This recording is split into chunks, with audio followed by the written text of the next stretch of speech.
네, 지금 21장 15절부터 시작된 지지난 본문부터 이제 바울의 예루살렘에서의 사역을 계속해서 보고 있습니다. 그래서 지지난 본문은 아시아로부터 온 유대인들이 바울을 붙잡아 죽이려 하거나 또 폭력을 행하려 하는 그런 핍박을 보이고 있었지만 바울이 죽음도 각오하면서 하나님을 의식하는 이 하나님 중심적인 모습을 보이며 하나님의 복음 전파 사역을 완수하려 하는 그런 모습 가운데 이제 하나님의 도우심으로 인해서 천부장을 통해서 핍박을 모면하는 그런 모습을 보게 되었고, 또한 그러므로 이제 말씀 사역이 지장을 받지 않게 됨도 보게 되었던 것이었습니다. 또 그러할 때 바울이 천부장에게 이제 발언할 수 있는, 그 유대인들에게 발언할 수 있는 이 기회를 얻어서요, 결국 바울이 핍박을 그렇게 감내하는 그 의도가 예루살렘에 온 그 목적이기도 했던, 결국 유대인들에게 복음을 전하기 위해서임도 보이고 있었습니다. 이어서 지난 본문은 바울이 그 유대인에게 발언하는 내용, 이제 그 천부장에게 허락을 받아서 유대인들에게 발언하려 했던 그 발언의 내용이 이제 나오면서 결국 바울이 자기를 소개하는 형식을 빌어서 예수님의 복음을 전파하고 있는 내용을 이제 보게 되었던 것이었습니다. 즉, 바울은 자신의 개종과 소명 사건을 말하는 듯 하면서 자신이 이제 기독교를 개종하고 하나님의 부르심을 받은, 주님의 부르심을 받은 그런 소명 사건을 말하는 듯 하면서 결국 예수님의 부활을 간접 증거하는 이 간접적인 증인 사역을 했던 것이고, 또 자신의 그러한 예수님에 대한 믿음의 단계를 이제 또 소개하고 말을 하면서 너희도 예수님을 그와 같이 믿으라 라고 초청하는, 이 간접적인 초청하는 간접적인 복음사역이죠. 간접적으로 복음사역을 하는 겁니다. 믿으라, 이게 복음사역. 예수님 증거는 증인사역이라고 했을 때 먼저는 간접적인 증인사역을 한 다음에 이번엔 또 간접적인 복음사역을 했던 것이었습니다. 그러므로 그렇게 간접적인 이 유대인들에게 복음 전파 사역을 하는 것을 지난주 보았던 것이었습니다. 근데 그에 대해서 유대인들은 결국 반발하면서 복음을 거부하는 모습을 보임에 따라서 천부장이 이게 지금 무슨 일인가 하며 바울을 채찍질하며 신문하려 함에 따라서 결국 다시 바울은 핍박당할 위기에 있게 되었지만, 바울이 이제 로마 시민권을 제시하는 것에 또 담긴 다시 하나님의 큰 섭리 가운데 그 핍박이 모면될 뿐만 아니라 이제 말씀 사역에 지장을 주지 않고 있음도 이제 또한 보게 되었다라고 하는 것이었습니다. 자, 오늘은 지난주 그렇게 바울을 신문하려는 것이 무산되었기 때문에 이 천부장이 다시 이번에는 또 무슨 일인지 그 실상을 또한 알고자 이번엔 유대인들의 공회에 세우게 되고요. 거기서 이제 있게 되는 사건이 나오게 되는 본문입니다. 공회, 사내들인 공회 특별히라고 할 수 있는데 거기에 이제 세우게 돼서 또 거기서 일어나는 사건이 보여지게 됩니다. 다소 짧고, 지난 본문보다는 짧고 단순해 보일 수 있는 본문이지만 이 사건 가운데 우리에게 이제 주어지는 본문을 교훈을 얻도록 하겠습니다. 자, 먼저 22장 30절은 방금 말씀드린 대로 바울을 유대인의 공회에 세우는 오늘 본문의 배경이 나오게 됩니다.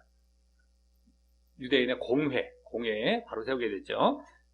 지난주 바울을 결박하여 막사로 들어간 다음 날 말입니다. 그래서 거기 이튿날 천부장이 무슨 일로 유대인들이 그를 송사하는지 실상을 알고자 하여 그 결박을 풀고 명하여 제사장들과 온 공회를 모으고 바울을 데리고 내려가서 저희 앞에 세우니라 라고 하는데, 이때 공회는 사내들인 공회를 말을 하는 것입니다. 공회.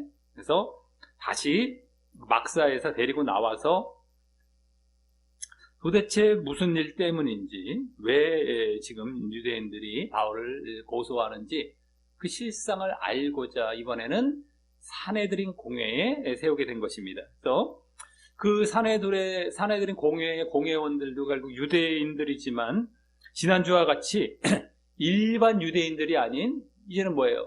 종교 지도자들 격이죠. 유대 종교 지도자들 격인 그 유대인들인 것이죠. 그들 앞에 이제 세우게 된 것입니다. 다음 23장으로 넘어와서 1절부터 5절까지에서는 그 공회에서 이 바울의 1차 변호와 그에 따른 사건이 나오게 됩니다. 공회에 섰기 때문에 변호를 한다라고 할 수 있죠. 변호. 이제 1차 변호, 오늘 본문에서 1차 변호를 하고 그에 따른 또 사건이 이제 보여지게 됩니다. 5절까지 해서 1절부터.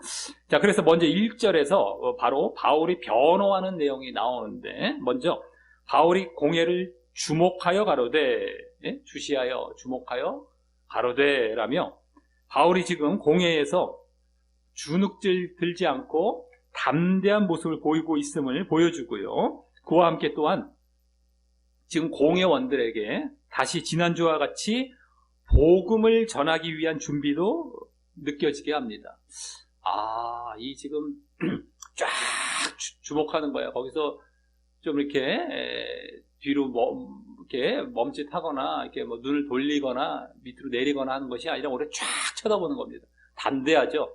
그리고 그들에게 이제 복음을 전하고자 하는 그러한 이제 의지도 느껴지는 그런 장면인 것이다라고 하는 것이죠.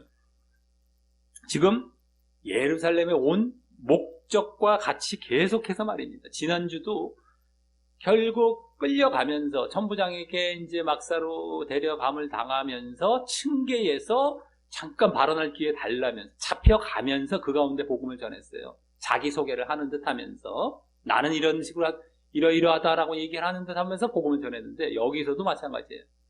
왜? 지금 예루살렘에서 다 일어나는 좀 사건들이 있지 않겠습니까? 예루살렘에 온 목적이 뭐예요? 복음을 전하기 위해서였거든요.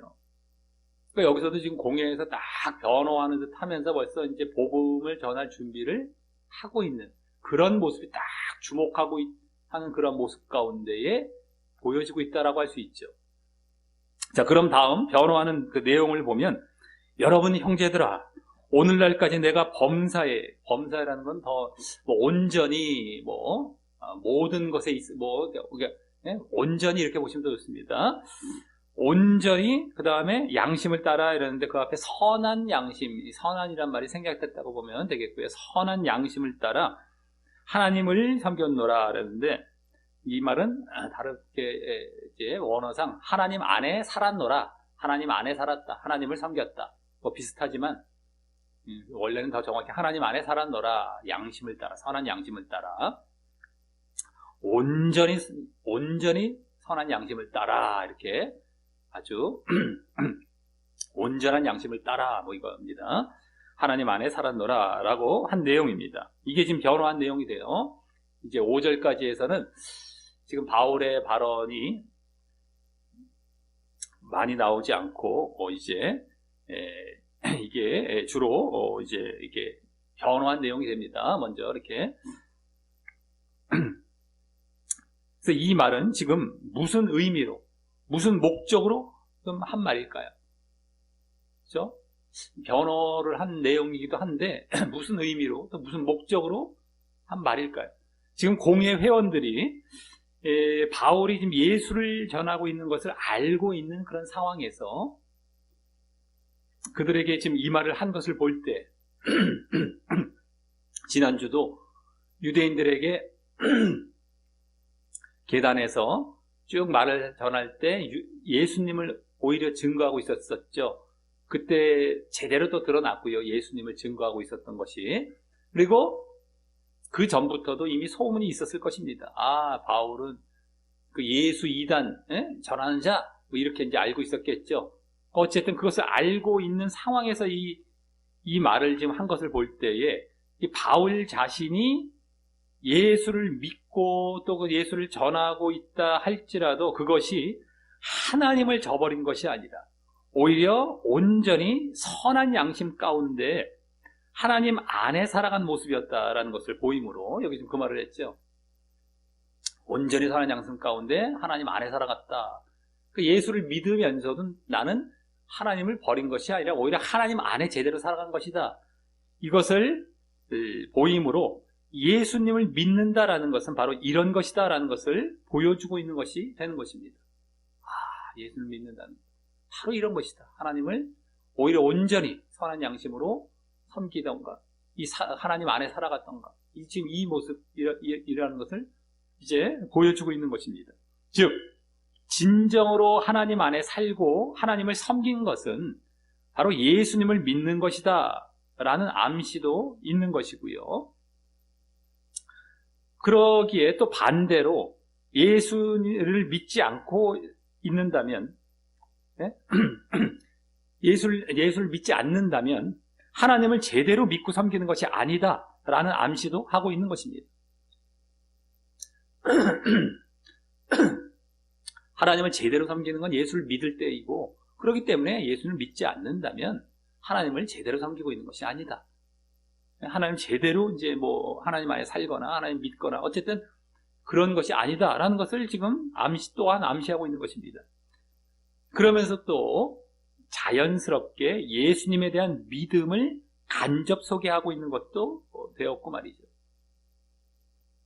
예수님에 대한 믿음, 여기서는 예수님을 믿는다는 것이 이런 것이다. 하나님을 이렇게 제대로 섬기는 모습이다 라는 것을 간접 소개하고 있는 것입니다. 지금 예수님에 대한 믿음 자연스럽게. 그래서 잘 보셔야 됩니다. 하나하나. 오늘도 뭐 이게 무슨 사건이 뭐 대충 나오나 뭐 이게 뭐 여기서 못 보는 거예요. 우리가 중요한 사실들이. 바울이 왜 지금 예루살렘에 와 있고 공회에서 지금 이 말을 왜 했겠습니까? 지금 예수님 전하는 상황인데 특별히 예수님에 대한 믿음을 좀 전했어요. 믿는다는 건 이렇게 하나님을 제대로 섬기는 것이 되는 것이다. 믿음 쪽이죠. 믿음 쪽. 예수님에 대한 믿음. 이건 뭐예요? 예수님의 바울의 그동안 복음 전파 사역 가운데에 믿음과 구원, 복음 사역이라고 할 수 있죠. 우리가 이름을 붙였던 복음 사역, 믿음. 이걸 지금과 관련해서 지금 변호를 하고 있었던 겁니다. 믿음이라는 것이 이런 거다. 믿음. 그걸 지금 말하고 있는 거예요. 복음 사역과 증인 사역으로 복음 전파 사역을 크게 나눌 수 있잖아요. 그 중에 복음 사역 쪽이죠. 이 믿음. 이것을 지금 그대로 또 간접 소개하고 있는 것입니다.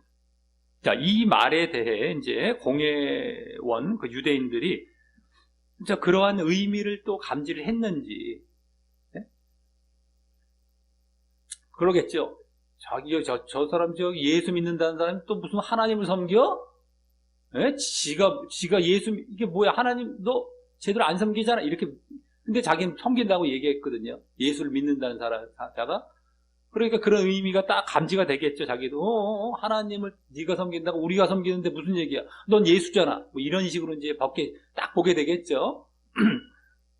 근데 유대인들에게서 그런 의미를 감지했는지 다음 2절과 같이 공회 이제 유대인들의 대표격인 대제사장 아나니아가 바울 곁에 섰는 사람들에게 그 입을 치라라고 명하여서 이제 자신들이 그 기분 나쁨을 표출하게 됩니다.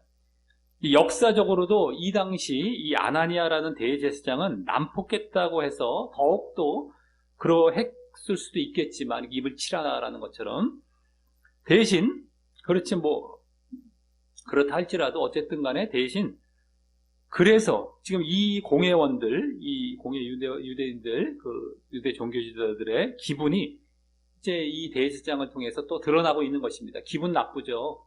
이제 아나니아는 그거를 대제사장은 대표하는 격이 된 거예요. 또 난폭했기 때문에 숨기지 않고 바로바로 드러내면서 대표로 이제 자기가 보여주고 있는 건 기분 나쁘다는 걸, 우리 기분 나쁘다라는 걸 딱 보여주고 있는 것이죠. 네가 무슨 예수쟁이가 무슨 이러면서. 자, 그리고 이 입을 치라라는 명령으로 이제 바울은 이번에도 다시 핍박을 받는 상황 가운데 들어가게 된 것인데, 그에 대해 바울은 이제 다음 3절과 같이 전혀 굴하지 않고 담대한 모습을 보이며 그 핍박을 모면하게 됩니다. 거기 보시면 3절에 바울이 가로되, 이제 바울이 그에게 가로되가 아나니아가 되겠지만, 회칠한 담이여, 하나님이 너를 치시리로다. 나를 치려고 하는 게 너를 치시리로다. 내가 나를 율법대로 판단한다고 앉아서 율법을 어기고 율법을 위반하고 나를 치라 하느냐 했다라며, 이제 그 사람 아나니아를 오히려 저주하며 이제 살이 있게 말한 모습에서인데요. 아주 담대하죠. 굴하지 않고 오히려 그를 저주하며 살이 있게 지금 말을 하고 있습니다. 근데 일단 여기 회칠한 담이란 말은 지금 좀 이따 문맥상 이 사람이 지금 이 말을 한 사람이 입을 치라고 말하는 사람이 대제사장인지 바울이 지금 모르고 한 말인 것을 볼 때에 이 공회 회원 전체를 두고 한 말이라고 할 수 있고요. 공회 회원 중에 누군가가 자기에게 지금 말을 한 거로 바울은 알게 된 거예요. 원래 대제사장인지 모릅니다. 좀 이따 이제 문맥을 쭉 보면은 공회 회원 쭉 앉아 있는 가운데 그 중에 누군가가 확 이제 얘기를 한 거 정도로 알고 있는 것이죠. 그러니까 회칠한 담이할 때는 그 사람뿐만 아니라 그 공회 회원들 전체를 두고 한 말이 되는 것이죠. 그를 비롯해서. 그렇다면 결국 뭐예요? 유대 종교 지도자들, 그 종교 지도자들 전체를 대상으로 한 말이 되는데, 그럼 이 말은, 이 회칠한 담이란 말은 예수님께서 종교 지도자들에게, 예수님께서 공생애 하셨을 때 종교 지도자들, 그 유대 종교 지도자들, 지금 똑같죠. 이 공회원들이랑 그때 그들이랑 똑같죠. 한마디로 뭡니까? 종교지도자들, 바리새인과 이 사두개인입니다. 좀 이따 나오지만 그들이죠. 한마디로 그들에게 회칠한 무덤이라고 말씀하신 적이 있었고요. 또 그때 그것에 대한 의미도 말씀하신 것과 같이, 특별히 마태복음 23장 27절부터 28절에 주로 나오게 되는데, 그 의미와 같이 바로 무슨 의미예요? 회칠한 무덤이라는 것. 겉으로는 사람에게 옳게 보이지만 안으로는, 속으로는 외식과 불법이 가득하다라는 그런 의미. 그걸 예수님께 직접 말씀해 주셨거든요. 그래서 그런 의미로 지금 바울도 한 말이 되는 것입니다. 회칠한 무덤이 어때요? 무덤은 자체는 어때요? 그 안에 뭐가 들어가 있어요? 사람의 죽은 뼈. 그죠? 아주 부정하고 불법. 예? 특별히 예수님은 외식과 불법이라고 했어요. 외식으로 말씀해 주셨습니다. 그 안에 들어온 부정인데 외식과 불법. 그리고 이제 겉은 그 위에다가 하얗게 해를 칠해 놓는 거예요. 반짝반짝 이렇게 하얗게 보기 좋잖아요. 근데 안에는 더러운 건데 그걸 겉으로만 치장해 놓은 것. 그걸 외식. 그래서 회칠한 무덤. 이걸로 이제 말씀을 하셨는데, 지금 그때도 종교 지도자들에게 말씀하셨던 것 같이 바울도 지금 종교 지도자들을 향해서 회칠한 담이라고 했거든요. 똑같은 그런 의미로 한 말이 되겠죠. 그래서 한마디로 이건 뭐예요? 또 그 말은 짧게 요약하자면 외식주의자들을 의미하는 것이라는 것입니다. 외식주의자들아, 겉과 속이 다른, 겉은 더럽고 잘못됐으면서 속은 잘못됐으면서 겉으로만 잘한 척 하는 거죠. 한마디로 겉과 속이 다르다고 하더라도 그런 겉과 속이 다른 거죠. 자, 근데 이제 무덤, 예수님께서 말씀하신 무덤 대신 여기 담이란 말을 쓴 것은 당시 무덤에 회를 이렇게 칠해 놓는 것 같이, 그 당시 그 유대 지역의 문화가 그랬던 건데, 근데 당시에 또 담벼락 같은 벽 같은 데도 이렇게 집벽도 되고 집담도 되겠고 어떤 울타리 벽도 될지 모르겠지만 어쨌든 거기에 회를 칠해 놓는 놓는 일이 있어서 그랬던 것 같고요. 이렇게 말을 했던 것 같고, 그때의 담도 부실했던 담이었던 것 같습니다. 왜냐하면 속은, 무덤도 어때요? 예? 무덤도 어때요? 속은 잘못되었던데 겉만 이렇게 치장을 해놨지 않았습니까? 근데 담도 마찬가지죠. 속은 뭔가 부실한 담인 거예요. 원래 오래돼서. 근데 거기다 회를 막 칠해놓은, 회칠한 담이라고 얘기할지라도 그런 것이, 뭐, 안은 잘못되었고, 겉만 이제, 그럴듯해 보이는. 자, 그리고 그러한 지금 외식, 그러면 외식을 지금 이 종교주자들, 지금 그들이 도대체 어떤 식으로 지금 보였기에 이 말을 했던 것인가, 바울이. 그랬을 때, 다음 여기 보면 율법대로 판단한다고 하면서라는 겉은 그럴듯한 이 종교지도자들이면서 재판 자리에 앉아갖고 아주 종교 지도자들로서 율법대로 판단한다고 그럴듯하게 보이죠. 겉은 아주 그냥 점잖고. 그러면서 또 거기 다음 뭐라고, 율법을 어기고 나를 치라 하느냐라는 모습과 같이 안은 어떻게 됐다는 거예요. 불법을 행하기 때문이라고 하는 것입니다. 네? 이 왜 불법이 돼요? 이 재판도 제대로 하지 않고, 예? 지금 판단이 서지도 않았는데 나를 치라라고 하는 것이 불법이거든요. 그러니까 여기 지금 불법, 예수님께서 또 말씀해주셨던 외식과 불법이라고 하셨지 않습니까? 마찬가지 불법, 안에는 불법과 잘못된 것으로 가득한 그 모습이 되는 것이죠. 그리고 그래서 그것은 하나님께서 가장 싫어하시는 모습 중 하나이기에, 하나님께서 구약부터 이 신약에 이르기까지 쭉 모습들을 보았을 때 우리가 아주 요약적으로 말하자면, 구약에서는 물론 다 해당합니다만 신약과 구약도 다 마찬가지긴 하지만 특별히 구약적으로 이렇게 말을 하자면 방종, 또 신약은 외식, 다 마찬가지예요. 거기서도 방종과 외식을 싫어하셨고 여기서도 마찬가지입니다. 방종과 외식을 싫어하시는 거야, 하나님은. 그러니까 그렇기 때문에 여기 뭐라고 합니까? 하나님이 너를 치시리로다. 너가 지금 외식과 지금 이런 모습이 얼마나 하나님의 지금 징계를 받을 일인지 아냐? 예? 형벌을 받을 일인지 아냐? 그래서 너를 치시리로다 라고 하나님의 징계와 형벌을 받을 일, 너가 그 일이라는 것과 진정 맞아야 할 자는 바로 당신임을 보이고 있는 것이죠. 너다. 그리고 이러한 핍박에도 굴하지 않는 담대한 모습은 앞서 1절에도 보여졌었지만, 그죠? 아까 쫙 주시하면서 담대한 모습을 보이고 있었어요. 근데 전에 3차에 걸친 전도 여행 때도 계속 보여왔던 모습인데, 이 예루살렘 사역에서도 이제 또 보여주고 있는 것입니다. 그때 우리 3차에 걸친 이 전도 여행 때 3가지 그 사역의 특징 중에 하나가 핍박이 나오면서 그 가운데 담대한, 핍박에도 굴하지 않고 담대한 모습과 이렇게 짝이 이제 이게 함께 이렇게 어우러서 나오지 않았었습니까? 근데 여기서도 지금 핍박이 분명히 주어지는 가운데 전혀 굴하지 않고 담대한 모습 보여지죠. 여기서 예루살렘 사역 가운데서도. 그러니까 지금 3차 전도여행부터 해서 계속 이어지고 있는 거예요. 근데 이제 믿음의 유지와 성장 같은 경우는 어떻게 돼요?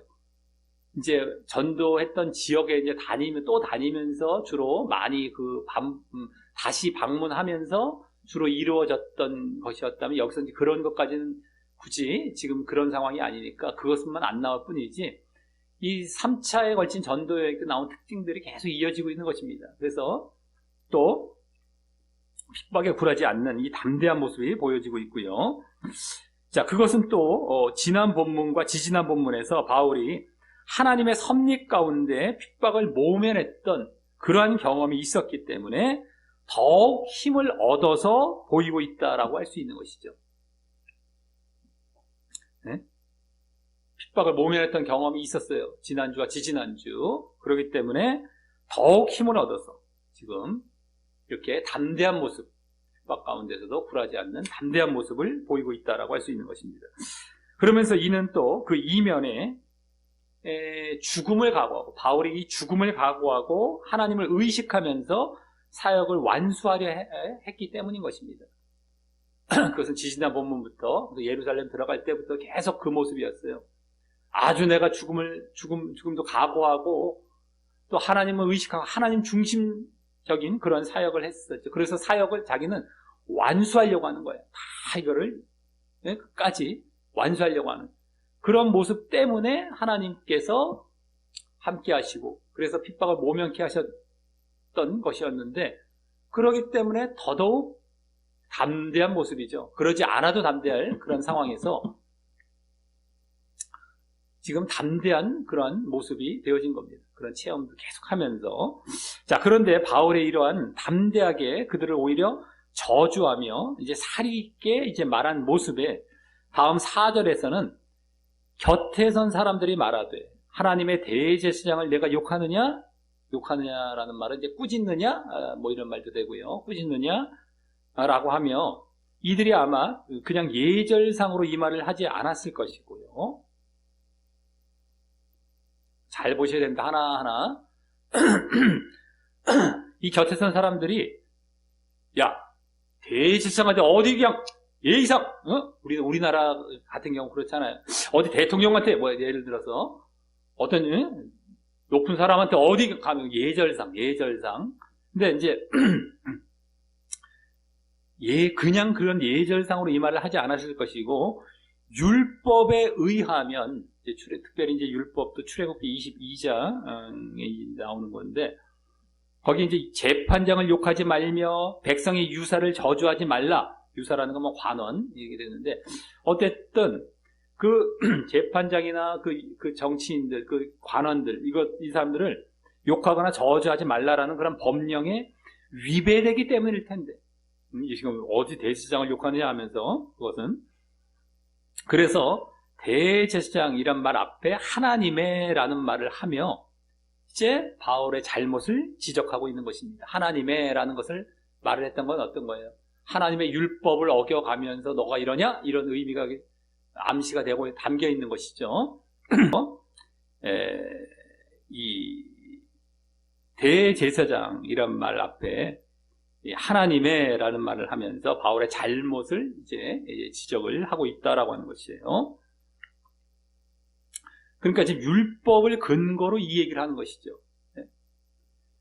그래서 이 지적 이면에는 이들이 바울이 얼마나 율법을 무시하고 무지한지에 드러내어서 바울이 이제 예수를 믿으며 전파함이 율법과 위배되는 이런 잘못된 상태임을 공표하기 위한 것이라고 할 수 있는 것입니다. 얼마나 율법을 무시하고 무지한지 이게 드러내고 있어요. 이 지적 이면에. 그래서 지금 대제사장을 너가 욕하느냐? 잘 알아셔야 돼요. 이거 지금 그냥 하는 얘기가 아니라니까요. 자꾸 이제 말씀을 들을 때 자꾸 끊어지면은 이제 우리가 자꾸 놓치게 되는 겁니다. 이래서 대충 자기가 보고 싶은 대로만 보고 끝나는 거예요. 근데 이게 율법에 근거한 거는 거예요. 율법에. 지금 출애굽기 아까 22장을 말씀드리지 않았었습니까?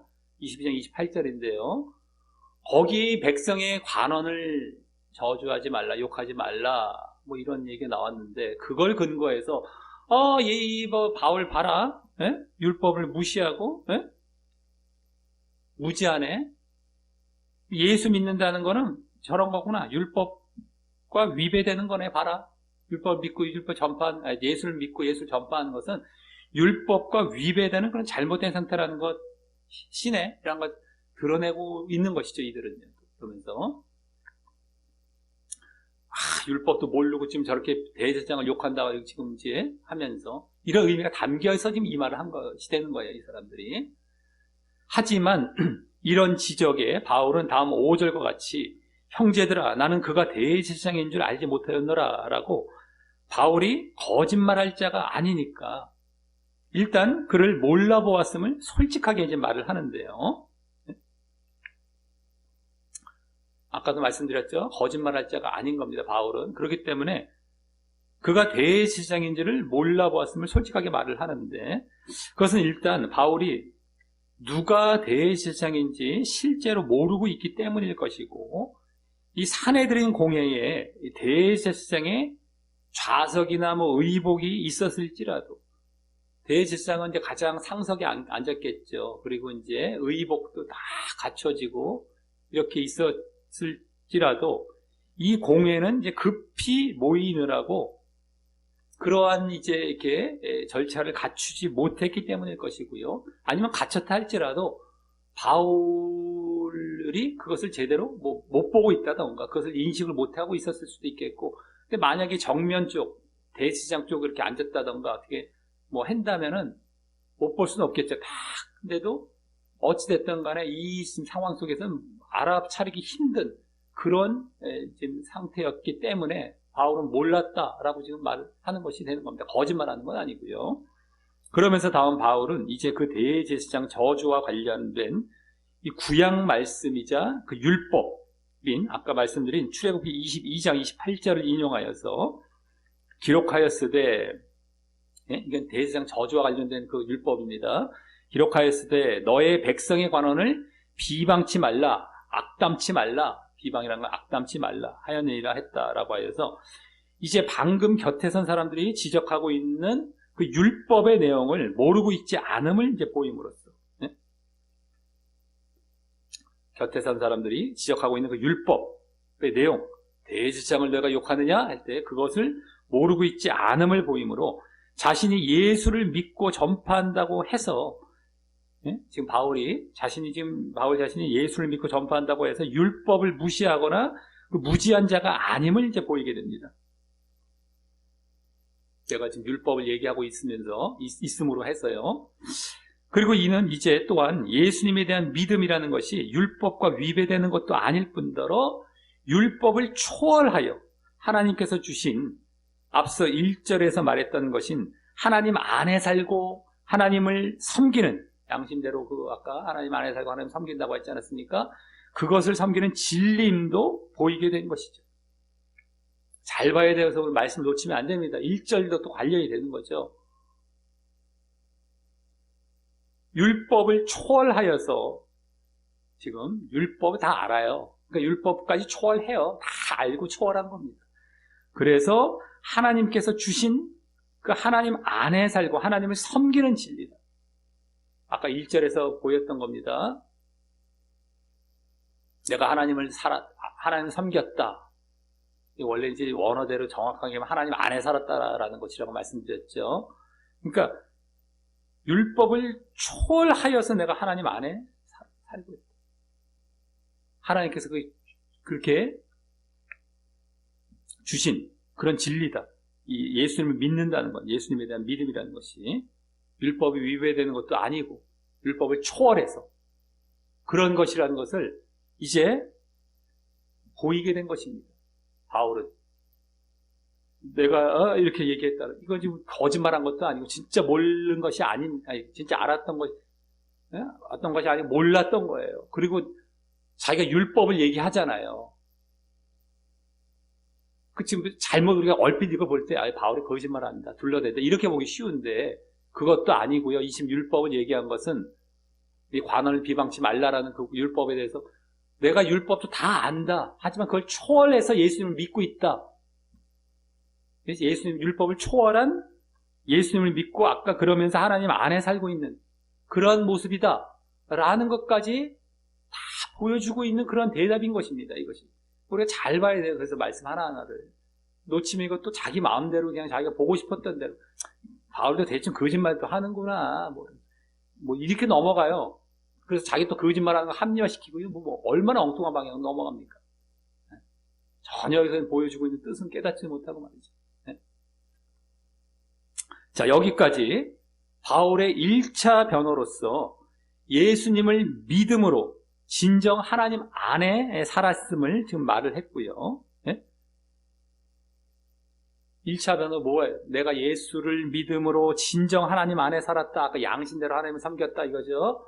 그것을 말을 했고 그에 따른 공회 유대인들의 반응은 기분 나쁨과 핍박이 되었지만 바울은 거기에 굴하지 않고 담대한 모습을 보이며 또 결국 자신의 예수님에 대한 믿음이 율법을 초월한 것임도 보이게 되었다라고 한다면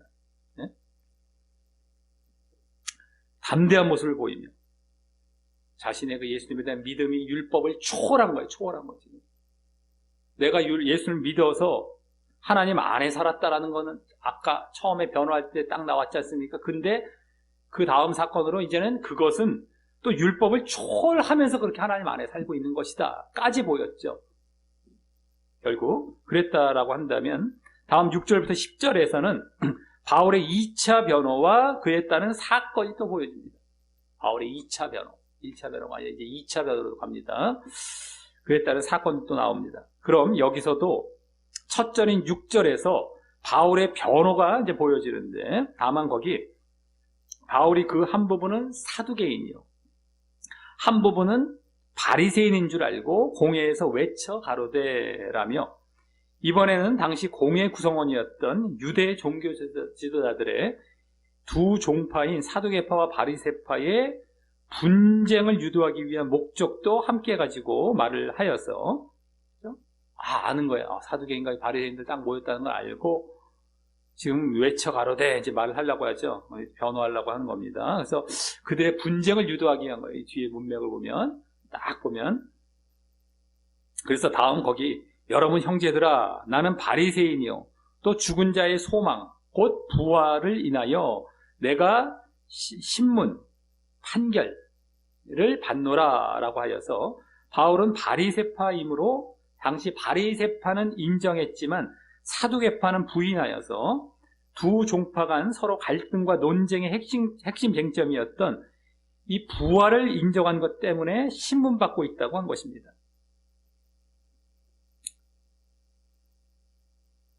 바리새파는 인정했지만 사두개파는 부인하여서, 그래서 이 두 종파가 서로 갈등과 논쟁의 핵심 쟁점이 뭐예요? 부활이었죠. 그 부활을 인정한 것 때문에 나는 바리새파서 부활 인정한다, 그래서 내가 신문받고 있다라고 한 것입니다. 물론 이때 바울은 굳이 과거 자신의 종파였던 바리새파에 있는 것은 아니었지만, 무엇보다 그들이 인정하는, 바리새인들이 인정하는 부활이 예수님을 증거하는 그 핵심이었기 때문에, 잘 보셔야 됩니다. 이게 지금 부활이 예수님을 증거하는 핵심이었기 때문에 이렇게 말한 것이고, 그래서 사실 지금 예수님의 부활을 공회원들에게 돌려서 전하고 있는 것이죠. 부활을 제가 인정한다라고 했는데 그것은 바리새인들이 인정하는 부활 정도에서 그치는 것이 아니라, 사실은 내가 예수를 전하고 있다라는 그런 상황 속에서 부활을 인정하기 때문에 지금 예수님의 부활을 돌려서 전하고 있는 것입니다. 이들이 지금 바울이 전하는 존재가 바로 예수님임을 알 것이었기에 예수님은 굳이 언급하지 않았다 할지라도 그 예수님의 부활을 이들이 느낄 수 있게 하면서 말이죠. 그래서 혹 이들이 그것을 감지 못했다 할지라도 말입니다. 이게 지금 예수님의 부활을 지금 말을 하고 있다라는 것을 감지하지 못했을지라도 바울은 돌려서 지금 예수님의 부활을 증거하고 있는 거예요. 돌려서 전하고 있는 거예요. 지금 내가 지금 바리새인으로서 난 부활 때문에, 내가 부활을 한다는 것 때문에 신문 받는다. 죽은 자의 소망이라면서 부활이죠. 근데 그 부활은 지금 지금 바리새인이 인정하는 그런 부활 정도였겠습니까? 아니죠. 바로 예수님의 부활이죠. 그걸 돌려서 지금 얘기한 겁니다. 이들이 알건 모르건 간에, 감지했건 못했건 간에 원래는 감지를 해야 되는 것인데, 자, 그리고 이렇게 하여서 오늘 공회에서의 변호 가운데 지금 2차에 걸친 변호를 했어요. 변호 가운데 앞서 1절과 5절, 그 1차 변호 쪽이죠. 거기서는 예수님에 대한 믿음이 어떠함을 엿보여서, 예수님에 대한 믿음, 그것이 어떠함을 이제 엿보여서 믿음과 구원에 해당하는 복음 사역을 한 것이었다면, 예수님에 대한 믿음이 어떠해야 된다고 제대로 하나님을 섬기는 것이고 그것이 또 율법을 초월한 것이다라는 것이 아까 보여줬잖아요. 근데 어쨌든 믿음 쪽이에요. 믿음 쪽, 예수님에 대한 믿음. 근데 믿음과 구원, 믿고 구원받으라, 이건 뭐예요? 그 바울의 복음 전파 사역 가운데 복음 사역 쪽이죠. 복음 사역, 믿음 쪽, 그쪽을 한 것이었다면, 여기 6절 2차 변호에서는 예수님의 부활을 증거했어요. 돌려서라도. 그래서 증인사역을 한 거예요. 예수님을 증거하는 것이 증인사역인데, 특별히 그 증거의 핵심은 뭐예요? 예수님을 증거하는. 예수님 부활. 항상 그러고 다녔잖아요. 그 전부터, 전도 여행 때부터. 부활 그거예요. 그 증인사역을 또 한 거예요. 아까 1차 변호 땐 복음사역, 2차 변호 땐 증인사역, 두 개 합치면 복음 전파사역. 이게 된 겁니다. 간접적으로. 자, 이렇게 바울이 예수님의 부활을 암시하며, 예수님의 부활을 암시한 거예요. 딴 게 아니라. 예수님의 부활을 암시하며 부활을 인정한다라고 말을 했더니, 나는 바리새인으로서 부활을 인정한다라고 했더니, 다음 7절과 8절과 같이 두 종파 사이에 분쟁이 생겼음을 이제 말을 합니다. 분쟁이 드디어 이제 생기죠. 원래 이것도 유도를 했던 것이었는데, 이제, 했었을 텐데, 바울이, 거기 그 말을 한즉, 바리새인과 사두개인 사이에 다툼, 이게 이제 분쟁, 논쟁이죠. 그것이 생겨, 무리가 나누이니라는 것이 그것이고요. 이어 8절은 그 원인으로, 이는 사두개인은 부활도 없고, 천사도 없고, 영도 없다 하고, 바리새인은 다 있다 함이라까지 이제 말을 해줍니다.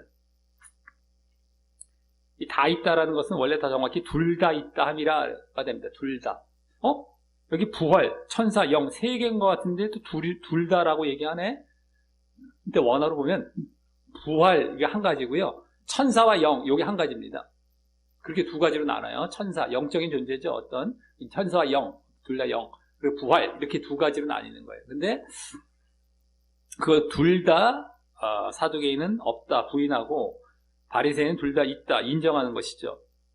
그 원인이 다 분쟁의 원인. 그래서 이 분쟁의 원인은 한마디로 이제 사두개파는 제사장들이 속해 있는 파입니다. 그래서 권력적이고 아주 귀족적이에요. 그래서 그런지 현세지향적이며 아쉬울 것이 없으니까 그냥 현세지향적이며 눈에 안 보이는 내세나 영적인 세계는 부인했던 것이고 바리새파는 그 반대였기 때문인 것입니다. 한마디로 말해서 그들은 내세는 영적인 건 부인해. 사두개 쪽은요. 바리새 쪽은 어떻게 돼? 그걸 둘 다 인정하는 거죠. 부활 이런 것들 그런 쪽인 겁니다. 그래서 어쨌든 바울이 이들의 분쟁을 지금 유도를 어느 정도 했겠지만 그게 아닐지라도 일단은 뭐예요? 부활을 이들이 그 분쟁의 핵심으로 갖고 있기 때문에 부활 그것을 이제 얘기를 하면서 예수님의 부활을 전하기 위한 것이 컸던 것이죠. 그러면서 이러한 분쟁도 어느 정도 예상을 하면서 이러한 복음이 전해지도록 이제 하려고 했던 것이었겠죠. 어쨌든. 자, 그래서 그런 분쟁으로 인하여 다음 9절과 같이 크게 헌화가 일어날 때, 헌화라는 건 막 떠들고 아우성치는 걸 얘기해요. 막 떠들미 일어날 때 막 이제 분쟁이 이제 더 이제 진행이 된 거죠. 더 악화가 되고, 라고 하고 있고요. 이어서 그러는 중, 바리새인 편에서 몇 서기관이 일어나 다투어 가로되, 우리가 이 사람을 보매 악한 것이 없도다. 혹 영이나 혹 천사가 저더러 말하였으면 어찌 하겠느냐. 이게 어찌 하겠느냐라는 말은 원래 원어상 없습니다. 근데 그런 의미이긴 하기 때문에 혹 영이나 천사가 더더러 말하였으면 악한 것이 없다. 어쩔래. 근데 그 다음에 또 추가가 되어 있는 것은 원어상 하나님을 대적지 말자 이런 게 또 추가가 되어 있어요. 하나님을 대적지 말자 하게 되어서 이 바리새인 중 이 서기관 된 몇 사람이 지금 바울이 부활을 인정한다고 했기 때문에 그 나머지 이 바리새인들이 또 인정하는 영이나 천사 아까 나왔잖아요. 부활, 영천사는 하나로 같이 묶여 있긴 하지만 어쨌든 영이나 천사도 바울이 인정할 것으로 가정을 해서 이들은요. 그렇게 영이나 천사가 바울에게 부활을 알려준 것일 수도 있고 그랬다면 자신들은 지금 하나님을 대적하는 것이 된다. 왜냐하면 영이나 천사가 하나님의 이제 대언자라고 보면서 하나님을 대적하는 것이 된다. 여기서 좀 생략됐죠. 하나님을 대적한다는 말 아까 말씀드렸지만, 그래서 하나님을 대적하는 것이 된다라고 하면서, 그래서 바울이 잘못되지 않았음을 말을 하는 것입니다. 잘못한 것이 없도다 이러지 않습니까? 악한 것이 없도다. 예? 자, 그러면서 이 몇 사람들에게는 지금 바울이 전하고 있었던 부활하신 예수님과 그분에 대한 믿음이 잘못되지 않았음을 시인한 것이 되었어요. 그렇죠? 잘못한 것이 없다라고 하는 건 뭐예요? 부활하신 예수님, 아까 증거했죠. 그리고 그에 대한 믿음도 말했어요. 보였던 겁니다. 그것이 잘못되지 않았음을 시인한 것이 되어, 이게 악한 것이 없다라고 하는 걸, 이 말 속에는 그것이 시인한 것이 되어서 이제 그들에게는 지금 복음이 또 들어갈 가능성이 열린 것입니다. 그래서 또 복음 전파에, 지금 바울의 복음 전파에 간접 효과도 어느 정도 거두고 있는 모습이 이제 보여지고 있고 말이죠. 간접적으로 이들이 지금 또 돌아올 수 있는 그런 가능성이 보여지고 있는 것이죠. 그 효과가 나타나고 있죠. 간접적 효과가. 이제 나중에 뭐 돌아올지 안 돌아올지 정확히는 알 수 없지만 어느 정도 그런 효과도 이제 보여지고 있다라고 하는 겁니다. 복음 전파의 간접 효과. 하지만 몇몇 바리새인들이 그렇게 말을 하자 지금 다 같이 얘기한 게 아니에요. 그 바리새인 중에서도 이제 서기관들 몇 사람이 얘기를 한 거죠. 잘못된 것이 없다.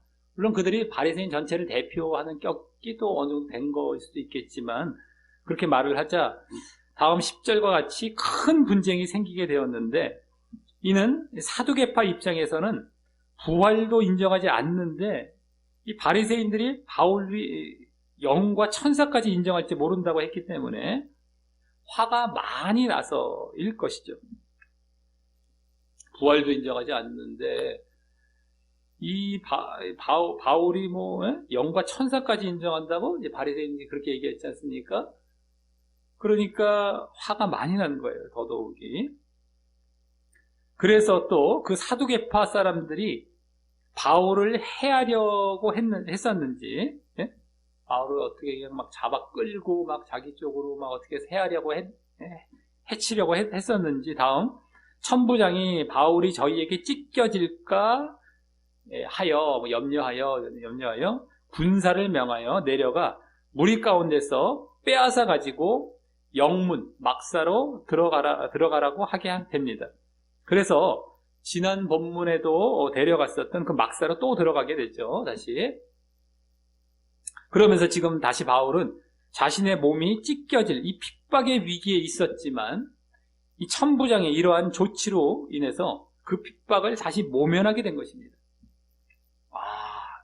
지금 핍박이 이제 모면되게 됐어요. 천부장의 이런 조치로 인해서 핍박의 위기가 또 이제 보여졌지만 그리고 천부장의 이런 조치는 지지난 본문에서도 하나님의 섭리에 의해서 바울을 죽이지 못하게 천부장이 때맞춰 움직였던 것처럼 지지난 본문에 그랬죠.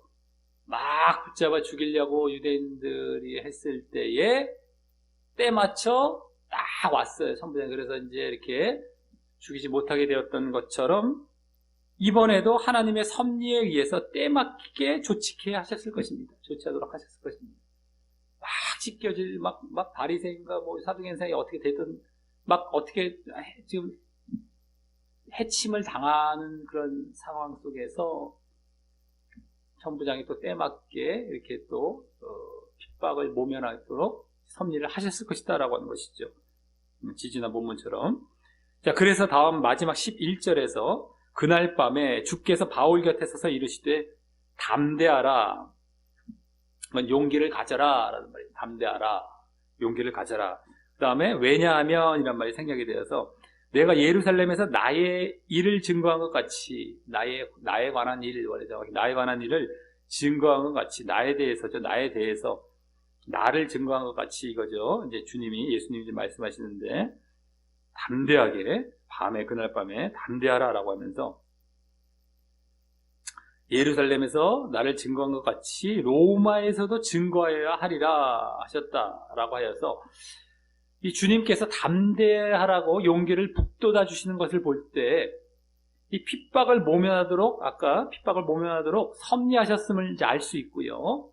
그러면서 또 바울이 지금껏 핍박에 굴하지 않고 담대해 왔었던 것을 다시 요구하고 계시는 것이고요. 지금까지 그래 왔잖아요.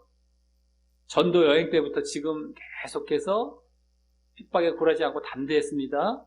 그런 걸 계속해서 다시 요구하고 계신 것이고, 또 바울이 그럴 수 있었던 것은 이와 같이 주님의 격려가 있었기 때문임도 알 수 있는 것입니다.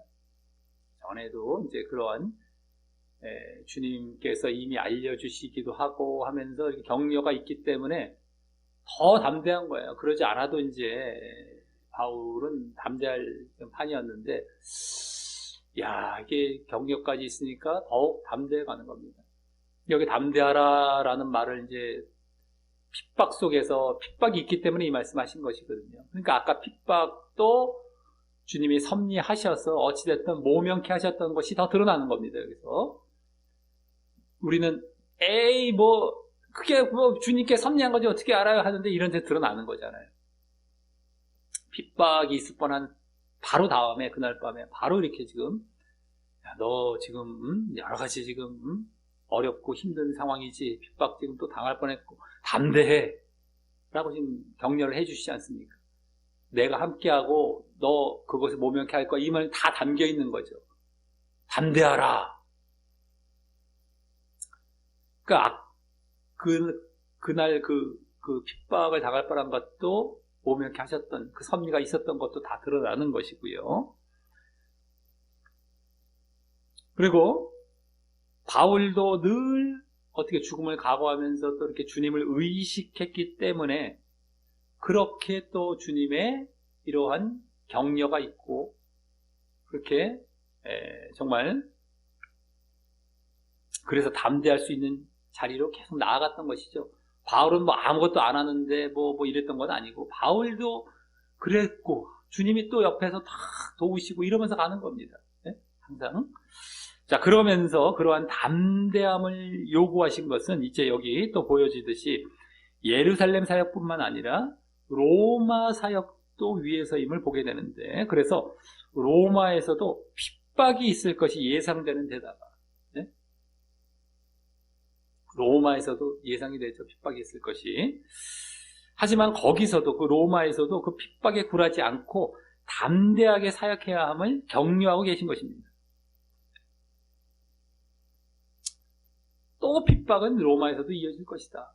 이게 벌써 이제 알려주고 계신 것이죠. 벌써 이 말씀 속에 예루살렘에서도 그랬고 그 전에도 그래왔고 그냥 계속 함께 갑니다. 사도행전 전체까지 전체 속에 흘러가고 있어요. 핍박은 언제부터? 뭐 유대인들 사역 때부터 그랬죠. 사도들이 했던 예수님의 제자된 사도들 바울 사도까지 계속 같이 흘러가요. 사실은요. 사도행전 전체에서 성령 행전, 성령의 뭐 도우심 이런 것들도 뭐 곳곳에 보여지지만 더 많이 나와요. 핍박이 사실은 어떻게 보면요. 그럴 정도입니다. 복음 전파는 뭐 당연히 기본이고요. 복음 전파하는 것이 원래 사도행전의 전체 뭐 흐르는 건 뭐 당연한 것이고. 근데 어쨌든 간에 로마에서도 그럴 것인데 그 핍박에 굴하지 않고 담대하게 사역해야 된다. 거기서도 그것을 격려하고 계신 것입니다. 그리고 바울의 로마 사역이 결국엔 이 사도행전의 거의 끝부분인데 끝까지 간다는 거예요. 이 핍박이라는 거는 전체를 이제 아우르고 있는 겁니다. 핍박이. 자, 그리고 바울의 이 로마 사역의 계획이 전에 19장에서 나왔던 적이 있었는데 19장 21절에서 바울이 로마 사역을 계획한 것이 나왔어요. 예? 로마도 이제 가야 된다 하면서. 근데 그때 3차 전도 여행의 나머지 지역으로 그리스 지역을 계획한 것과 함께 또 그때 로마만 말한 것이 아니라 3차 전도 여행에 이제 거의 막 그 뒷부분으로 가서 막 나머지 전도 지역을 계획을 하면서 또 그때 예루살렘 사역도 또 계획했어요. 그 이후에 로마 사역을 마지막에 말을 했던 겁니다. 그 계획을 했었어요. 내가 예루살렘 갔다가 로마도 가야 하리라. 이 계획을 바울이 스스로 말을 하고 있었습니다. 그때 19장에서. 그래서 그 모든 계획들이 그때 21절에 19장 21절에서는 생략되었던 성령 안에서라는 말. 그건 뭐예요? 성령의 인도 아래 이루어진 것임을 알았던 것처럼. 그냥 계획하는 것이 아니라 성령 안에서, 성령의 인도 아래, 내가 3차 전도여행 나머지 지역도 그렇고 예루살렘 가는 것도 그렇고 로마 갈 것도 우리가 그 생략된 거를 우리 성경에 못 볼 수가 없어요. 그러니까 그냥 바울이 스스로 계획했고, 여기서 오히려 뭐예요? 지금 이제 나오잖아요. 여기 지금 로마 말씀을 하셨잖아요. 바울이 먼저 계획한 걸 하나님께서 뒷바라지 해주시나 보다. 뒤에서 그냥, 그래, 네가 하면 내가 무조건 도울게. 네가 먼저 해라. 이게 아니란 말이에요. 그거 생략된 거 찾아내야 돼요. 그래서 말씀 하나하나 보고 가는 겁니다. 거기서도 사실은 성령에 의해서 계획된 거예요. 하나님에 의해서. 주님이 주체가 되어서 계획이 된 겁니다. 사실은요. 성령 안에서. 근데 그렇게 안 보면은, 그때 바울이 그냥 스스로 계획을 했는데, 여기서 또, 주님이 또 거기 딱 보조해 주시고, 그냥 따라서 잘 해주시네? 이게 딱 인식이 바뀌죠? 그럼 뭐가 돼요, 또? 내가 뭘 계획해! 기도해서 해! 메시지입니다, 해! 그럼 하나님께 해주실 거야! 이쪽으로 가지 말라는 법이 있어요? 되게 가기 쉽죠, 오히려. 사람을 내버려두면 그들로 가기 얼마나 쉬운 그런 존재들인데, 그것도 잘못된 모습이잖아요. 내가 더 앞장고 내가 주인 되는 식이 돼버리죠. 더. 네? 하나님의 계획이었어요. 하나님의 계획 가운데 이게 로마를 계획한 거였단 말이에요. 바울은 그때 따라서 그래서 또 거기에 최선을 다하고, 바울은 그때 또 하나님이 또 도우시고 계속 같이 가죠. 근데 하나님께서 먼저 계획은 세워주시는데 바울이 거기에 순종의 응답을 하고, 그럼 하나님께 또 도우시고 또 계속해서 바울도 나아가고 이러면서 가는 겁니다. 우리의 구원도 그런 것처럼요. 하나님께서 먼저 계획해서 예수님을 보내주시고 우리가 반응을 해야 되죠. 또 하나님 도우시고 이렇게 계속 가는 거예요. 근데 가짜들은 어떻게 얘기를 해버려요? 하나님께 전부 다 한다고 얘기가 끝납니다. 그게 아닌 거예요. 그리고 지금과 같은 경우도 어떻게, 내가 하면 하나님께서 오히려 해주시는 거야? 이렇게 잘못 보게 된다니까요. 이건 다 잘못된 거죠. 자, 그래서 그 성령 안에서 이루어진 것을 알았던 것처럼 그때 알았었어요, 원래. 이제 여기서는 주님이 직접 말씀하셔서 직접 확인이 되는 것이죠.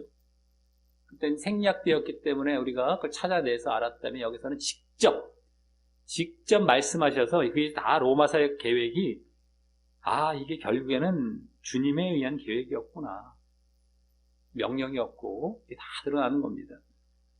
즉, 그래서 로마 계획은 주님께서 명령하신 계획입니다. 주님께서 명령하신 계획. 그냥 혼자 가고 싶어서, 바울이 그냥 혼자,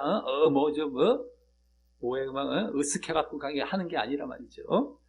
자, 그리고 이 시점에서 주님이 예루살렘과 함께 로마 사역을 지금 말씀하신 걸 볼 때, 예루살렘도 말씀하셨어요. 이제 거의. 그 다음에 로마를 같이 두 개 같이 말씀하시는 것을 볼 때에, 이제 예루살렘 사역은 마무리를 어느 정도 하면서 앞으로 로마 사역에 초점을 두고 이 바울의 사역이 전개될 것임이 또 암시되고 있는 것이죠. 이 시점에서. 지금 예루살렘 사역이 지난주와 이번 본문에서 지금 마치 잡혀가다가 얘기한 겁니다. 지금도 변호하는 식이고, 제대로 공식적인 복음 전파가 아니에요. 회당에서 예전에 전도 여행 때처럼 회당에 딱 들어가서 딱 발언한 것이 아니라, 이게 지금 간신히 어떻게 보면 간신히 한 것처럼 보이는데 이게 사역인 겁니다. 예루살렘에서의 사역이 된 거예요. 그리고 또 이제 초점은 로마 쪽으로 옮겨가는 쪽으로 가고 있고, 이렇게 된 겁니다. 앞으로 주님에 의해서 주님이 다 보고 계신 거잖아요. 주님이 다 이게 너의 지금 사역이다라는 것도 인정하고 계시고요. 그러니까 우리가 사역을 할 때 어때요? 이런 것도 사역인가? 이렇게 했는데 이게 사역일까? 할 수 있잖아요. 잡혀가면서 지금 죽임을 당할 뻔하다가 그걸 모면하면서 전한 복음들 아닙니까? 지난 본문, 이번 주도 공회에 재판처럼 끌려 나와서 변호하다가 복음 전했잖아요. 간접적으로. 그러니까 우리가 지난주나 이번 주나 이 간접적인 복음 전파한 사실을 놓치고 간다면 지금 바울은 주님께서 지금 보내셔서 사역하게 하신 것에 무슨 의미가 있는지 알 수가 없는 거예요. 무슨 사역을 했나 하고 넘어가는 겁니다. 근데 사역을 지금 하고 넘어가고 있단 말이에요. 그러니까 우리가 그동안에 바울의 사역을 이러이러한 성격도 알아왔고, 그렇기 때문에 이 시점에서 지금 바울이 사역한 거였구나. 이게 다 지난 본문, 이번 본문 간접적이지만 직접적으로 대고 얘기하지 않았어요. 너희들 예수님이 이런 법이 증거하고, 예수님이 이런 법이 분이다, 부활하신 예수님 증거하고 이걸 믿고 구원받으라, 이렇게 예전처럼 하지 않았어요. 돌려서 자기소개하듯이, 지난번에 이번에는 변호하듯이 다 사역을 한 거예요. 우리도 마찬가지라는 겁니다. 어떤 자리에서 어떤 식으로 복음을 증거하고 복음 전파할지 알 수 없지만 그것도 사역이라는 거고, 그것도 주님께서 다 보시고 인정하고 계시고 도우신다라는 것을 우리는 알아야 된다는 거예요. 딱 정식적으로 막 하지 않는다 할지라도 늘 내가 그 의식을 갖고 있는 거죠. 지금 바울도 죽을 각오 하고 하나님을 의식하면서, 그래서 하나님 중심으로 지금 사역을 완수하려 하고, 이런 거죠. 이런 자세를 갖고 간다면 어떤 상황이 될지는 알 수 없어요. 알 수 없지만 그 가운데 내가 이게 나오게 되죠. 탁탁 이제 이렇게 어떤 식으로든 복음을 증거하는 방향으로 가게 됩니다. 간접적으로 가든. 그때에 그게 사역이 되는 거예요. 우리가 볼 수 있는 것입니다. 이제 로마 쪽으로 어쨌든 지금은 초점이 점점 또 맞춰져 가게 되는 쪽으로 가는 겁니다. 자, 이로써 지난주 예루살렘의 유대인들에게 자기 소개를 하면서 복음을 전파했던 것에 이어서 오늘은 이 예루살렘의 사내들인 공회에서 유대 종교 지도자들에게, 둘 다 지금 예루살렘인데 지난주 유대인들, 그냥 여기서는 유대 종교 지도자들에게 이번에는 지난주는 자기 소개였다면 이번에 자신을 변호하는 듯하며 이 복음을 전파하고 있는 본문을 보았습니다. 그래서 바울이 오늘 2차의 변호를 하는 가운데, 먼저 1차 변호에서는 바울이 예수를 믿음으로 진정 하나님 안에 살고 하나님을 섬겼음을 말한 데 대해서, 처음에 그거 변호를 했지. 내가 예수님을 믿음으로 진정 하나님 안에 살고 진정 하나님을 섬긴 것이다. 그걸 말한 것에 대해서 대제사장에 의해서 바울의 입을 치는 그런 핍박을 하려 했지만 바울은 그에 전혀 굴하지 않고 그를 오히려 외식을 지적하면서 저주하며 살이 있게 말하는 이러한 담대한 모습을 보이며 그 핍박을 모면하게 되었고요. 이어 그 핍박을 모면하게 되었습니다. 그렇게 담대한 모습 가운데 이어서 그들은 바울이 대제사장을 저주한 것이 율법을 무시한 것임을 근거로 예수님에 대한 바울의 예수님에 대한 믿음이 율법의 위배됨을 지적하자, 그걸 지적한 것이 된 건데, 그걸 지적하자 바울은 그 사람이 대제사장임을 몰랐지 그와 관련된 율법의 지식은 모르고 있지 않음을 보임으로써,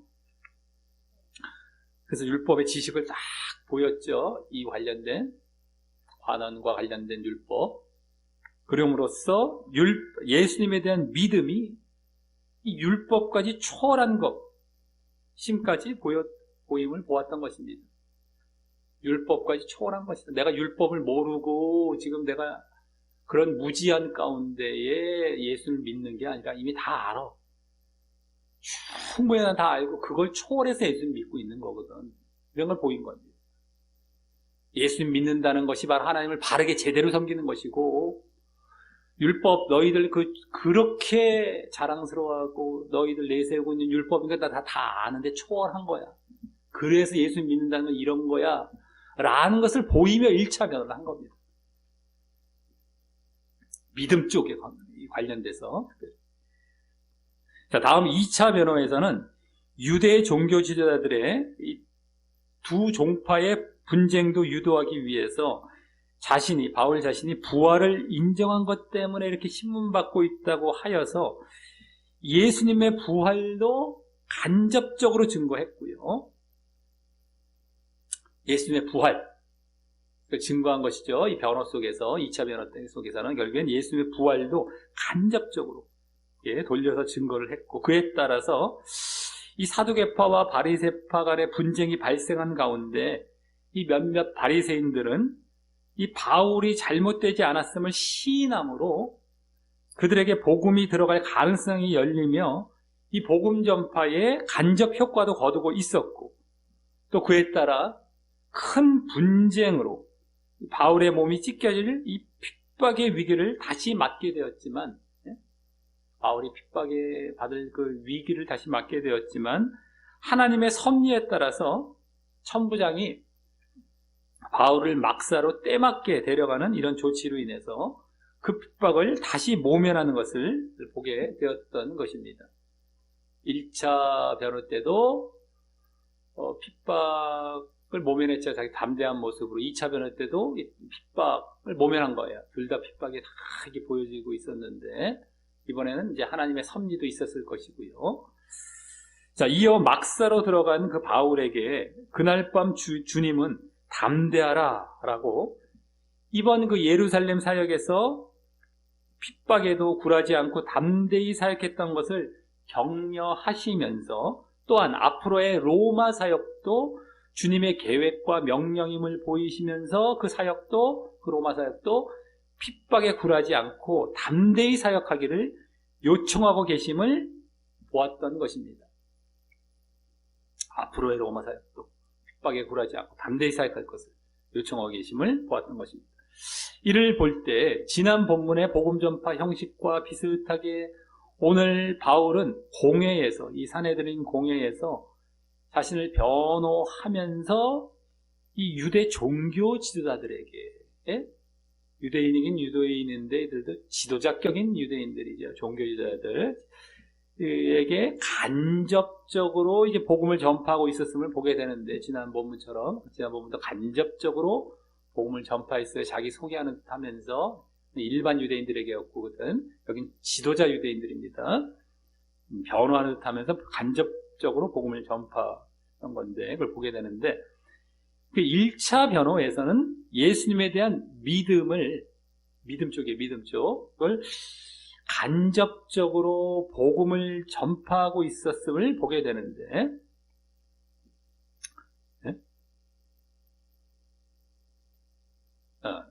간접적인 복음 사역이죠.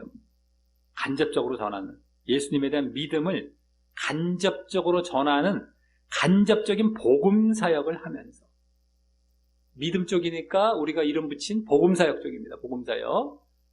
믿고 구원받으라, 이거는 복음 사역. 그 전에 예수님을 먼저 증거하죠. 이건 증인 사역. 증인 사역, 복음 사역. 이게 복음 전파 사역의 요소가 되는데, 어쨌든 믿음을 먼저 얘기했어요. 예수님의 믿음 쪽, 그러니까 복음 사역 쪽이죠. 간접적으로, 근데 간접적인 복음 사역을 하면서 결국 그 믿음이 어떤 믿음이었던, 진정 하나님 안에 살고 하나님을 섬기는 것임과, 그렇게 예수님을 믿는 것이 진정 하나님을 섬기는 것이다. 진정 하나님 안에 사는 것이다. 이것과 또 그러한 예수님에 대한 믿음은 율법을 초월한 것까지 된다라는 것을 보이고 있었고, 또 이어서 이제 2차 변호에서는 예수님의 부활을 간접적으로 증거하는, 이번엔 간접적인 증인 사역을 하면서 복음을 전파했던 것입니다.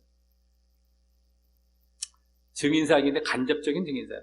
아까는 복음 사역인데 간접적인 복음 사역. 아까 믿음 쪽, 여기는 증거 쪽. 예수님 증거, 부활 쪽으로 증거하는 것. 예수님 부활. 자, 그래서 바울은 지난주와 오늘까지 예루살렘에서 이 예루살렘 사역을 계속하고 있는 중인데, 그 예루살렘에서 이미 예루살렘에 가기 전부터 예언되었던 핍박의 상황도 피해가지 않고 감내하고 모면해가는 가운데 알고 들어갔잖아요. 예루살렘에 핍박이 있을 것을. 그것을 다 피해가지 않고 감내하고 모면도 했지 않습니까? 모면해가는 가운데 복음을 간접적으로라도 계속해서 전하고 있었음을 보게 되는 것이고요. 핍박 다 알고 들어갔어요. 결국 왔어요. 핍박이 다 감내하고 모면해 가면서 계속해서 그냥 복음 전하고 있는 거예요. 지금. 예? 오늘은 또 거기다 간접적인 복음 전파의 효과도 엿볼 수 있었던 것이고, 그만큼 바울은 죽음을 각오하고 하나님을 의식하며 하나님을 중심하여 이 복음 전파 사명을 완수하기 위해 최선을 다함을 보게 되는 것입니다. 그만큼 지금 하나님 중심으로 죽음을 각오하고 하나님을 의식하면서 이 지금 복음 전파 사명을 완수하기 위해 최선을 다하고 있음을 보게 되는 것이죠. 핍박 와도 피하지 않습니다. 그리고 끝까지 어떻게 해서든지 그 틈을 딱 마련해서 그냥 한번 말을 할 수 있는 기회를 주십시오 해서 그 말을 했고, 오늘도 공회에 끌려 나와서 막 재판받는 시기 되는 가운데 또 전했고, 어떻게 해서든 간에. 자, 그 가운데 오늘도 계속 보여졌던 이 핍박은 사실 그 전에 3차에 걸친 전도 여행의 연장선에서 이 복음 전파와 짝을 이루어서 계속 보여지고 있었지만, 항상 거기서부터 보여졌죠. 핍박. 그 다음 복음 전파하는 것과 함께 짝을 이루어서 함께 지금 계속 오늘도 보여졌지만, 그 핍박을 바울 자신의 담대함과 또 하나님의 섭리에 의해서 모면하고 있음도 보았던 것입니다. 핍박은 계속 갑니다. 핍박은 계속 가고 있어요. 하지만 그렇다고 해서 복음을 전하지 않으면 안 되는 거예요. 핑계대면 안 됩니다. 맨날 뭐 있으면 핑계대고, 이거 핑계대고, 저거 핑계대고, 다 버려야 됩니다. 예? 우리 신앙에 있어서. 삶에 있어서도 마찬가지지만, 해야 할 것에 있어서 자꾸 핑계를 대요. 그 지옥 간다는 거예요. 나중에 지옥 갑니다. 분명히 아셔야 됩니다. 뭐가 있으면 핑계만 대. 매 핑계대요. 삶에 있어서도 그거 안 좋은 자세라는 건 뭐 다 알고 있겠지만, 사람들이 신앙에 있어서는 그렇게 가면 지옥 가는 거예요. 근데 굴하지 않아요. 그냥 핍박 알고 있어요. 그냥 근데 들어가서 또 왜 이러겠어요? 왜 바울이 그런다고 지금 계속 보여지고 있었습니까? 하나님 중심이기 때문에. 하나님 중심입니다. 하나님을 의식하고 죽음도 각오하잖아요. 그러니까 어떤 상황 속에서도 마련해갖고 복음을 전하고, 이런 모습인 겁니다. 이런 거. 네? 누구나 그래야 되는 건 바울이니까 그랬지가 아니에요. 누구나 원래 이래야 되는 거예요. 누구나 이쪽으로 가야 되는 거예요. 누구나 마찬가지 이래야 되는 거예요. 근데 이게 뭐 어떤 특별한 어려움을 가진 것이 아니라는 것도 드러나는 것이죠. 누구나 그래야 되는 것이기 때문에. 당연한 거예요. 그냥 당연한 거예요. 내가 이 중심 자체가 바르게 서 있다면 이게 당연하게 가게 되는 겁니다. 이게 안 서 있으니까 맨날 핑계를 대고 피해가고 뭐 안 된 다음에 나중에 이거 된 사람과 싸워요. 나중에 다툽니다. 맞질 않는 거예요. 그래서 6과 0이 그래서 안 맞는 거예요. 이 사람은 영적인 거고 한마디로 6인 거거든요. 그래서 나중에 안 맞는 거예요.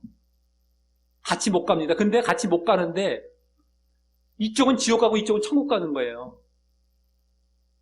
못 간다고 뭐 이 세상에서 그래 뭐 헤어져 뭐 분리돼 이렇게 했을지라도 이 사람은 천국 가고 이 사람은 지옥 가는 겁니다. 이 사람이 분리되는 것이 아니라 이쪽을 따라가야 되는 거죠. 뭐 아직까지 이 세상에 살면서 뭐 분리되고 좋죠. 에이 내가 뭐 안 해버린다. 좋은 것 같죠? 기회가 있는 것 같죠? 뭐 좀 피해갈 수 있는? 좋은 게 아닙니다. 그때 오히려 이걸 따라갈 생각을 해야지 뭘 어디서 핑계대면서 피해가고 육적으로 쫓아갑니까? 지옥 간다는 거. 들을 귀 있는 자들은 듣는 겁니다. 뭐든지 다. 들을 귀 있는 자는 듣는 거예요. 뭐 얘기를 하면은 지옥 간다, 천국 간다 얘기하면 이게 마음에 와서 부딪혀야 되고 깜짝깜짝 놀래야 되는데 그것도 무시한다면 하나님도 손을 드세요. 그때는요. 예수님도 얼마나 지옥을 많이 말씀하셨습니까? 왜 그러셨겠어요? 진짜 그러니까 너희들 정말 살리려고 하신 거거든요. 근데 그걸 안 부딪혀, 자기한테 안 부딪혀요? 방법이 없다니까요. 끝까지 최대한 걸 말씀을 했는데 자기가 그걸 안 받아들이고 마음에 안 와닿는다. 그럼 지옥이 확정이 되는 겁니다. 이거 잘 알아야 돼요. 뭐 지옥 얘기했다고 무슨 아유 듣기 싫은데 뭐 저딴 식으로 뭐 얘기를 하고 뭐 그냥 아유 어떻게 잘할 수 이게 아니라 지금 그 상황 속에서 오히려 부딪혀가 깨달으라는 얘기거든요. 자기한테 기회가 오는 정말 이게 오히려 은혜의 상황이거든요. 이게 무슨 저주의 상황이 아니라 근데 그걸 깨닫지 못하고 받아들이지 못한다면 방법이 없어요. 마지막까지 갔기 때문에 하나님도 방법이 없으면 두 손을 드시는 거예요. 그땐 지옥으로 가는 게 심판으로 가는 겁니다. 우리 성경을 보세요. 어디 끝까지 기다려주시는 게 아니에요. 그건 자기 착각이죠. 자기 마음대로 정해놓은 신학과 교리죠. 자기는 멋대로 마음대로 막 뭐라고 할까요? 뭐라고 하죠? 이건 난장만 피고 막 엉망진창으로 살면서 나를 갖고 이러면서 구원 나 해주겠지 하고 이게 말이 됩니까? 인간 사회에서도 말이 안 되는데 하나님 앞에는 더 말이 안 되는 거예요.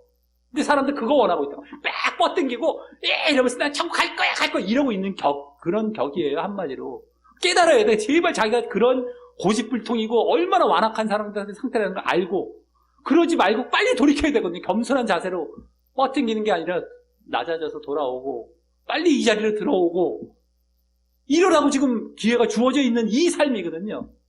내가 깨닫지 못하고 끝까지 뻗당겨. 바울만 그런 거야. 이것도 뭐 바울만 그런 거야. 방법이 없다니까요.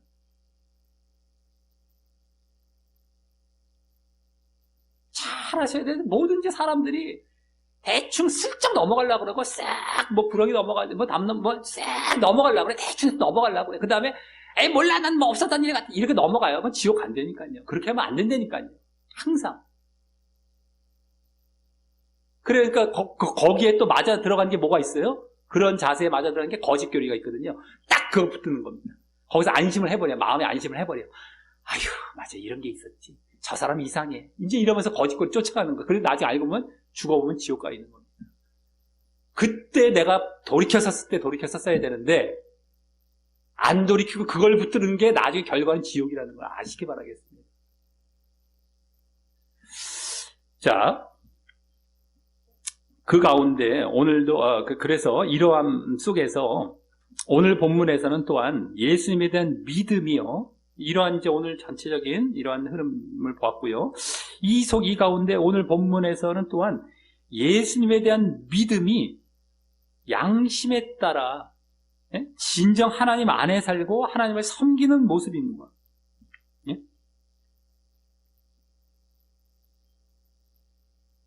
아까 나왔죠? 1차 변호 때 예수님에 대한 믿음이 어떤 거다?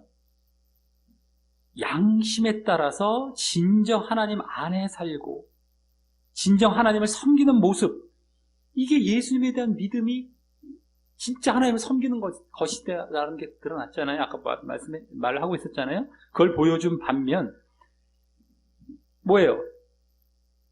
또 모습임과 진정 그 모습이 또 나타나야 진정한 믿음도 보여줬잖아요. 내가 진짜 예수님을 믿는다면 정말 하나님을 진정으로 섬기는 거예요. 진정 하나님 안에 살아가는 겁니다.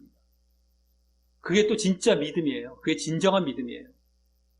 내가 예수를 믿는다는 것은 이러한 하나님을 진정 섬기는 모습이 하나님 안에 진정 살아가는 모습이다라는 걸 얘기했지만 반면 생각해보면 어떻게 돼요? 이런 모습이 없다면 진짜 예수를 믿는 게 아니다. 이걸 똑같이 가르쳐주고 있단 말이에요.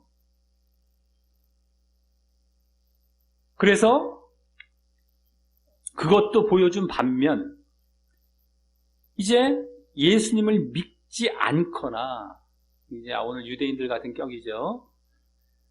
아니면 잘못 믿을 때 또 해당이 되는 겁니다. 아까 진짜 믿어야 이렇게 된다는 것처럼 잘못 믿을 때가 있단 말이에요. 잘못 믿을 때는 겉과 속이 다른 외식이 나타남도 보여주고 있었던 것입니다. 오늘 외식, 아까 막 내가 진짜 이렇게 믿는다고 했을 때 이들은 안 믿는 자들로서 그 모습이 결국엔 외식으로 나타나고 있죠. 그대로 1차 변호 때 다 나왔습니다. 외식, 겉으로는 그럴듯해. 근데 속으로는 전혀 아닌 거죠. 특별히 불신자든 물론 말할 것도 없는 데다가 신자 중에서 결국에는 잘못 믿는 자들이 이런 모습이 나타나죠. 겉으로는 그럴듯해. 속으로는 전혀 아닌 거예요. 외식. 이게 거짓된 신자죠. 진짜 신자가 아니라, 진정한 신자가 아니라. 이것도 오늘 그대로 보여주고 있었던 것입니다. 자, 이를 알고 우리 모두 거짓된 믿음으로 외식이 나타나는 것이 아닌, 거짓된 믿음, 우리 지금 신자 쪽이기 때문에 거짓된 믿음으로 외식이 나타나는 것이 아닌 진정한 믿음 가운데 진정 하나님 안에 살고 하나님을 섬기는 모습이 되시기를 늘 점검하며 힘쓰시길 바랍니다. 늘 점검해봐야 돼요. 내가 진짜 믿음이 있는가. 그냥 외식 정도에 그치고 있는 게 아닌가 지금. 정말 하나님 안에 살고 있고 하나님을 있는 모습인가. 그 모습은 뭘로 나타나는 거니까 구체적으로는 하나님 뜻에 따라서 늘 순종하며 살아가는 것으로 나타나는 것이죠. 하나님을 늘 의식하면서 하나님을 의식하며 하나님 앞에 살아가면서 하나님을 순종하는 거죠. 그런 모습이 나타나고 있는지 늘 점검하면서 힘쓰시길 바라겠고, 또 그렇게 하여서 하나님 중심이 됨으로, 바울은 그렇게 해서 하나님 중심이 된 거죠. 죽을 각오하고 하나님을 의식하면서 지금 사역을 하고 있었어요. 그게 하나님 중심이라고 할 수 있는데, 그러한 진짜 믿음 가운데 하나님 중심이 된 거예요, 바울이. 그래서 자신에게 주어진 사역의 터전에서 바울이 지난주와 오늘 보인 예루살렘에서의 사역과 같이 바울은 정말 하나님 중심 속에서 사역도, 믿음부터 벌써 그 상태인데다가 사역이 이제 글로 가죠. 사역도 정말 지난주와 오늘 예루살렘에서의 사역과 같이 핍박의 상황도 감내하고 모면해 가면서 복음 전파 사명을 완수하기 위해서 최선을 다하는 모습. 이게 오늘 바울이 보여줬던 겁니다. 처음부터 계속 나왔지만 오늘 더 종합적으로 보여지죠.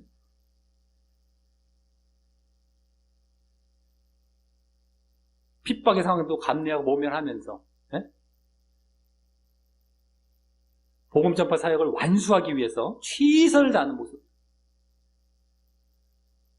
이 모습이 우리 사역의 터전에서 믿음의, 아까 그런 진정한 믿음의 모습과 함께 이러한 사역의 모습이 나타나는 거예요. 피해가고 핑계대고 넘어가고 하는 것이 아니라 그런 모습도 되시기를 예수님의 이름으로 간절히 축원합니다.